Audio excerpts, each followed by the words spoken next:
हिंद महासागर को भूमध्य सागर से जोड़ता था टेथिस नदी।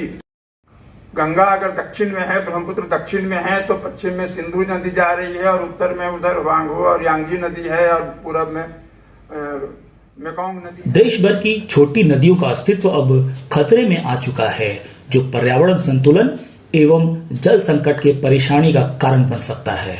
Dhanbad IIT ISM mission Y के तहत इन छोटी नदियों के अस्तित्व को बचाने के प्रयास में जुटी हुई है। आज दर्जनों छोटी नदियां अतिक्रमण का शिकार होकर विलुप्त होने के कगार पर पहुंच चुकी है, जिसे लेकर IIT आईएसएम छोटी नदियों का डेटा तैयार कर उसके कायाकल्प को सुधारने के प्रयास में जुटी हुई है।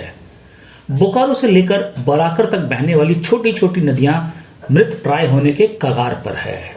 वहीं दामोदर और बराकर नदी की स्थिति भी अच्छी नहीं है। छोटे छोटे उद्योग और कोयला कंपनियां भी इन नदियों को लेकर गंभीर नहीं है। कोयला उत्पादन को लेकर इन नदियों की धारा से छेड़छाड़ की जा रही है। मिशन वाई के संयोजक IIT आईएसएम के प्रोफेसर अंशुमल्ली बताते हैं कि छोटी नदियां विलुप्त होने की स्थिति में पहुंच चुकी है, जिसका गंभीर परिणाम सामने आने लगा है। वहीं जमशेदपुर के विधायक सर दामोदर बचाओ आंदोलन के संरक्षक सरयू राय ने कहा कि बड़े माइनिंग कंपनियों को पानी नीचे लाने का वैकल्पिक व्यवस्था बनाना चाहिए। भारत सरकार जरूर कहती है कि पर्यावरण संतुलन के लिए काम कर रही है, परंतु जमीन पर ऐसा नहीं दिखता। राज्य सरकार एवं स्थानीय प्रशासन को इसे गंभीरता से ली जानी चाहिए। अगर छोटी नदियों के प्रति गंभीरता नहीं बरती गई तो जल स्रोत बिगड़ेगा और जल संकट की समस्या उभरेगी। कि हम अगर इस तरह का बड़ा माइनिंग करते हैं तो हमको एक वैकल्पिक रास्ता पानी के नीचे आने का बनाना चाहिए। और जब ये सभी बड़े बड़े उद्योग एनवायरमेंटल इम्पैक्ट असेसमेंट कराते हैं और भारत सरकार के पर्यावरण मंत्रालय से स्वीकृति लेते हैं अपने काम का, उसमें ये सारी बातें लिखते हैं कि हम ऐसा करेंगे, इस तरह से करेंगे, पर करते नहीं है। ये बेईमानी है। तो जब तक इसकी मॉनिटरिंग नहीं होगी, इसकी देख रेख नहीं होगी, इस पर कार्रवाई नहीं होगी, तब तो ऐसे चलते रहेगा। कागज में सब ठीक ठाक है मगर काम में सब गलत है। तो देखना है काम सरकार के विभागों का। कतरास में तो कतरी नदी है, यहाँ खुदिया नदी की बात कई बार उठाए हम लोग। ऐसे दर्जनों नदियां हैं। यमुनिया थोड़ा बड़ी नदी है इन लोगों से, तो दर्जनों नदियां हैं जिनकी बात मैंने उठाया था। और अंशुमाली जी इसी विषय को लेकर शोध कर रहे हैं, राज्य के कई हिस्सों में कर रहे हैं।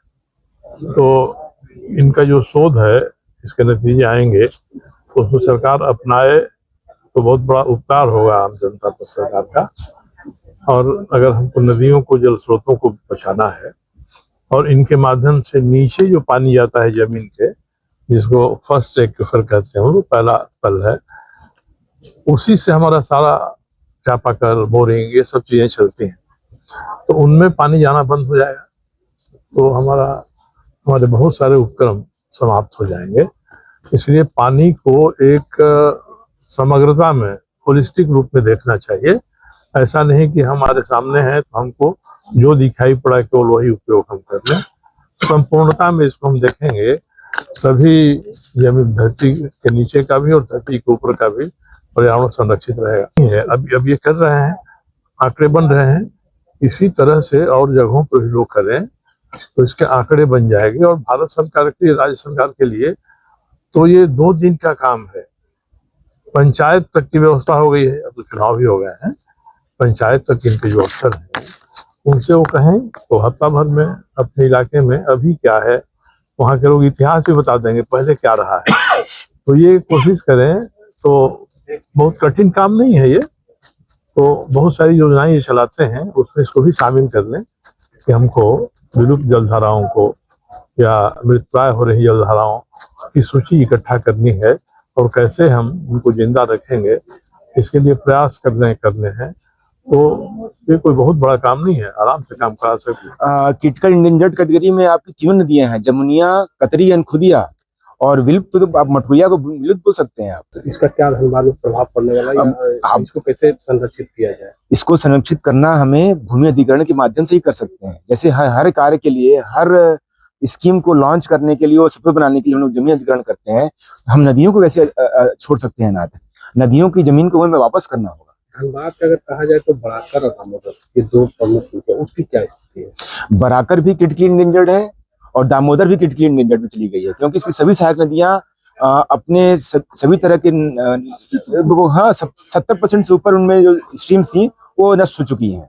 जो आप बता रहे हैं जमुनिया, कतरी और खुदिया, नदी, तो इसमें जो कोल माइंस आपका कंपनी है उसमें क्या भूमिका है विलुप्त होने में, या कुछ ऐसी तरीके से प्रोडक्शन किए जो उन नदियों को नुकसान दिए? कोल माइंस इंडस्ट्री जितनी भी है वो अपने किसी भी इन्वायरमेंटल इम्पैक्ट असेसमेंट पे वाटरशेड को रिपोर्ट लाती ही नहीं है, और अपने माइन क्लोजर प्लान में कभी भी वाटरशेड मैनेजमेंट के बारे में बात ही नहीं करते हैं। और जो आज की डेट में रीपर्पसिंग का बात चल रहा है, माइन ऑफ एरिया के हमको कैसे रीपर्पस करना है, कैसे यूटिलाइज अगेन करना है, उसमें वाटरशेड मैनेजमेंट के बारे में कोई उल्लेख ही नहीं है। यानी कहा जाए कि बीसीसीएल हो या ईसीएल हो या जो भी कोई कंपनी हो या सीएल हो, वो नदियों को एक तरह से विलुप्त कराने का बड़ा कारण बनी अपने प्रोटेक्शन के लिए।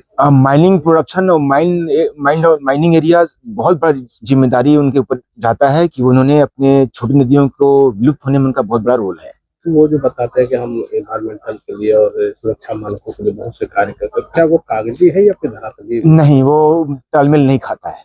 वो उनके कहने और कथनी में बहुत अंतर है, जमीनी धरातल में बहुत है, और जिला प्रशासन को इसमें बहुत तेजी के साथ और बहुत ही जिम्मेदारी के साथ इंटरवेंशन करना चाहिए। तो आने वाले समय में धनबाद वासियों को एक बड़ा परेशानी झेलना होगा। अभी तो हम पानी खरीद रहे हैं, हमारे पास नदियां कहाँ हैं? धनबाद जिले में कहने को कतरी, खुदिया और जमुनिया है, लेकिन उसमें पानी कहाँ है?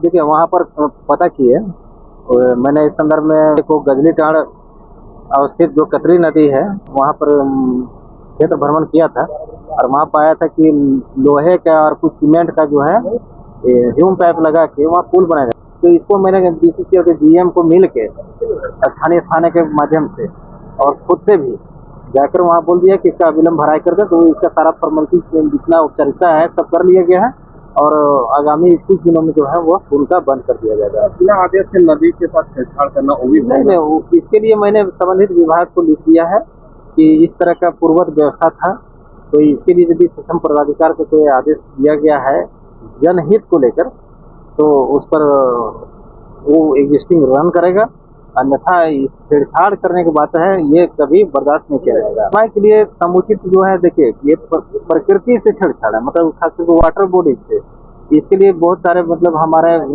अधिनियम भी है, रूल्स भी है, और सुप्रीम कोर्ट का जजमेंट भी है, उसके जुर्माना के साथ साथ सजा का भी प्रावधान है ना। तो इस तरह का जितना भी मतलब कार्रवाई है सब किया जा सकता है।